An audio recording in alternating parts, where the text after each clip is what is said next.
ఉన్న తెలంగాణని కేసీఆర్ గారు ఎక్కడికి తీసుకొచ్చారో ఒక్కసారి గుర్తు తెచ్చుకోండి. ఎన్ని అద్భుతమైన కార్యక్రమాలు, పరిశ్రమలు ఎట్లా వచ్చినాయి, ఐటీ ఎట్లా పెరిగింది, అట్లాగే పట్టణం ఎట్లా పెరిగింది, పల్లె ఎట్లా బాగుపడ్డది, ఇవన్నీ మీ కళ్ళ ముందు ఉంది. మీరు హైదరాబాద్లో 2023 ఎన్నికల్లో కూడా ఒక్కటంటే ఒక్క సీటు కూడా కాంగ్రెస్ పార్టీకి ఇయ్యలేదు. మళ్ళీ తిరిగి కేసీఆర్ గారికే జై కొట్టి ఆ రోజు జూబ్లీహిల్స్ నియోజకవర్గంలో కూడా మాగంటి గోపీనాథ్ గారిని మీరు అఖండమైన మెజారిటీతో గెలిపించి తిరిగి మూడవసారి శాసనసభకు పంపినారు. మరి ఈరోజు ఒక్కసారి మీరు ఆలోచన చేయండి. అనుకోకుండా గోపన్న కూడా మీ అందరికీ ఎప్పుడు అందుబాటులో ఉంటూ, మీ అందరితో ఎప్పుడు కలిసిమెలిసి ఉంటూ, ఎప్పుడు ఏ కష్టం వచ్చినా ఏ సమస్య వచ్చినా మీకు అందుబాటులో ఉన్నవాడు మాగంటి గోపీనాథ్ గారు. ఆయనను మీరు 5 ఏళ్ల కోసం గెలిపించినారు. కానీ దురదృష్టవశాత్తు ఆరోగ్య సమస్యల వల్ల సంవత్సరంన్నర లోపలనే గోపీనాథ్ గారు మన మధ్యలో లేకుండా పోవడం మనందరికీ కూడా ఎంతో బాధ కలిగించిన విషయం.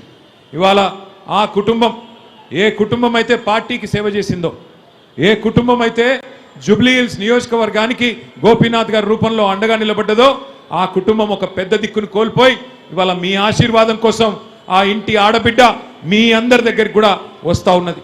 తప్పకుండా ఈ ఆడబిడ్డను మీరందరూ ఆశీర్వదిస్తారని, తప్పకుండా మంచి మెజారిటీతో గెలిపిస్తారని చెప్పి నేను బలంగా నమ్ముతా ఉన్నా. దయచేసి మీరందరూ కూడా ఒక్క విషయం ఆలోచించాలని నేను మనవి చేస్తూ ఉన్నా. ఇప్పుడు వచ్చిన ఎన్నికతో, ఈ ఎన్నికల్లో గెలుపుతో, ఈ ఎన్నికల్లో ఓటమితో ప్రభుత్వానికి ఏమీ కాదు. కానీ ఒకసారి ఆలోచించండి. 2 ఏళ్ళు అయింది కాంగ్రెస్ ప్రభుత్వం వచ్చి. ఎవరికన్నా ఒక్క మనిషికి రాష్ట్రంలో ఏమన్నా మంచి జరిగిందా ఒక్కసారి ఆలోచించండి. ఎన్ని మాటలు చెప్పినారు, ఎన్ని అబద్ధాలు చెప్పారు, ఎన్నెన్ని రకాల వాగ్దానాలు చేసినారో ఒక్కసారి గుర్తు తెచ్చుకోండి.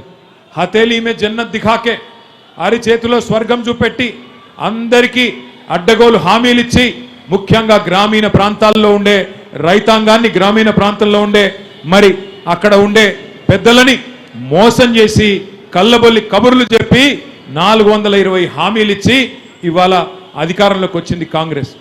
అధికారం పెద్ద విషయం కాదు. 10 ఏళ్ళు మీరు మాకిచ్చారు, ఇవాళ వాళ్ళకి ప్రజలు అవకాశం ఇచ్చారు. నేను మిమ్మల్ని దయచేసి ఆలోచించమని కోరుతా ఉన్నా. 10 ఏళ్ళ మా పరిపాలన మీ ముందుంది. 2 ఏళ్ల కాంగ్రెస్ పరిపాలన కూడా మీ ముంగట ఉన్నది. ఈ 2 ఏళ్ల కాంగ్రెస్ పరిపాలనలో ఎవరికైనా మంచి జరిగిందా, ఎవరికైనా మేలు జరిగిందా ఆలోచించి ఓటేయండి. కాంగ్రెస్ పార్టీకి ఓటేయడానికి ఒక్క కారణం ఉందా దయచేసి ఆలోచన చేయండి. ఒక్కటంటే ఒక్క కారణం ఉందా? ఎన్ని మాటలు చెప్పినారు. పెద్ద మనుషులకి కేసీఆర్ గారు 2000 పెన్షన్ ఇస్తే మేము 4000 పెన్షన్ ఇస్తామని చెప్పినారు. అట్లాగే ప్రతి ఆడబిడ్డకి నెలకు 2500 రూపాయలు నెలకు ఇస్తామని చెప్పినారు. ఒక్క ఆడబిడ్డకైనా మరి అది కూడా 100 రోజుల్లో ఇస్తామని చెప్పినారు. ఒక్క ఆడబిడ్డకైనా నెలకు 2500 అందిందా? ఎవరికన్నా వచ్చిందా 2500? ఎవరికన్నా 4000 పెన్షన్ వచ్చిందా? తులం బంగారం ఇస్తామన్నారు, ఇచ్చినారా? తులం బంగారం వచ్చిందా? ఎవరికైనా గట్టిగా చెప్పాలా? ఆడపిల్లలకు స్కూటీలు ఇస్తామన్నారు, ఇచ్చినారా? పోనీ కేసీఆర్ గారు కష్టపడి బాగా చేసిన కరెంటుని ఇవాళ కరెంట్ అన్న సక్కగిస్తున్నారా ఈ ప్రభుత్వం? మంచినీళ్ళకు బిల్లులు వస్తున్నాయా?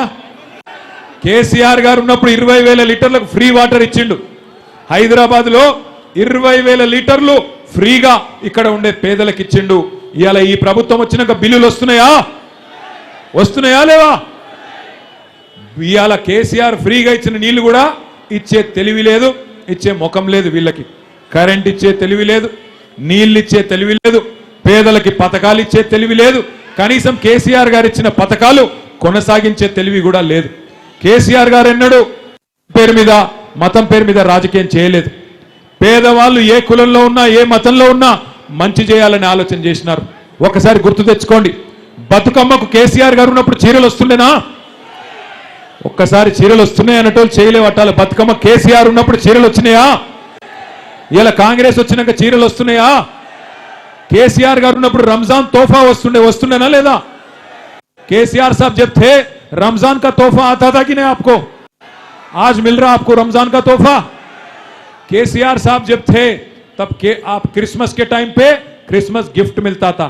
अब क्रिसमस गिफ्ट मिल रहा क्या? क्रिसमस कानुक वस्तुंदा? केसीआर साहब जब थे हुकूमत में केसीआर किट देते थे, आज केसीआर किट मिल रहा क्या आपको? आपके बच्चों को केसीआर किट मिल रहा क्या आपको?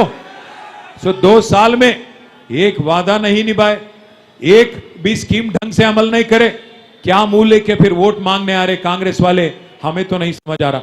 मुझे एक छोटा सा जुमला याद आ रहा है, वादे तो हसीन करते हैं, वादे तो हसीन करते हैं पर निभाना भूल जाते हैं, वादे तो हसीन करते हैं पर निभाना भूल जाते हैं, आग लगा के सीने में बुझाना भूल जाते हैं, आग लगा के सीने में बुझाना भूल जाते हैं, वादे तो हसीन करते हैं నిభానా భూల్ జాతే हैं। మాటలు చెప్పిండ్రు కానీ నిలబెట్టుకునే తెలివి లేదు, వాటిని అమలు చేసే జ్ఞానం లేదు। ఈ రోజు ఒక్కసారి మీరు దయచేసి ఆలోచన చేయండి, కేసీఆర్ గారు ఉన్నప్పుడు ఒక్కొక్క పేదవాడికి ఎంతో కొంత లాభం జరిగింది। జీవో నంబర్ 58 కింద, జీవో నంబర్ 59 కింద కేసీఆర్ గారు హైదరాబాద్ పట్టణంలో 1,50,000